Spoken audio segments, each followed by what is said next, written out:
Ashish, thank you for that. Now, Sky News has learned that the US carrier Delta is one of a number of airlines key for a tie-up with Virgin Atlantic. Now, Sir Richard Branson, who founded the business 25 years ago, still has a controlling stake in the company. A former director of the airline expects there to be a whole host of potential partners. The Middle Eastern carriers obviously always come up by name, the Emirates, the Etihad, but they are very focused on their own growth through the Middle East and via their hubs like Dubai and Abu Dhabi. I think they'll be talking to another American carrier, they will be talking to an Asian carrier, as well as someone like Delta. Well, the airline industry is going through a period of rapid consolidation. BA recently announced an alliance with the Spanish airline Iberia, for example. Well, let's talk to Douglas McNeil, a transport analyst at stockbrokers Charles Stanley. And also here with me is Peter Morris, the chief economist at the consultancy Ascend Aviation. Good evening to you both, gentlemen.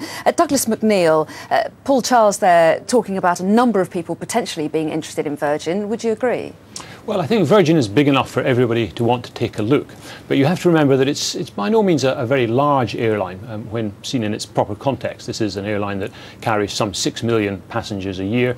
If you were to compare that with British Airways, for example, that carries well over 30 million. And there are airlines out there carrying 60 and even 100 million. So Virgin is a piece of the puzzle, but it's not a particularly important piece of the puzzle. I think everyone will want to look, and whether they want to buy at the end of the day is a different question. Peter Morris, who do you think might want to buy? Do you think it's credible that a Middle Eastern airline might be interested, or do you think Delta is the carrier that's most likely to snap it up? If you look at the heart of the value of Virgin, you've got those very expensive slots at Heathrow that could be worth between 300 and 400 million. And that's what the alliances would like, because it's a buy it now or it's gone forever type of environment. So looking at the kind of 20 or so daily slots they have, that will be at the heart of the brand that people are bidding for. So there you'd see that SkyTeam or Star or maybe one of the Middle East carriers would see it's a piece of the puzzle that fits for them. And does that work as far as Delta is concerned as well? Yes, for Delta, it has about 3% of the slots at Heathrow in conjunction with its alliance partners. Virgin Atlantic has about the same. So at a stroke, this would be a way for Delta to double its share of the slots at Heathrow. That would be a big step forward. Peter Morris, is the only way to survive if you're an airline now to make associations, to build mergers? Is big the only way to survive? Not necessarily. Pan Am was big, TWA was big, and that kind of big dinosaur thing didn't work. So I think that what you've seen over the last 20 years is that Virgin's built a business model that was very different, that it was long haul point to point. But with the rise of the alliances and the networks that they're selling, that the absence of feed into and out of Heathrow and at the other end of the route has become a problem. So that's been the cloud on the horizon. And one of the reasons it was different was Sir Richard Branson. I mean, he had a unique way of branding the airline and of publicising the airline, marketing the airline. Is there a chance that one of these deals that's struck requires him to go?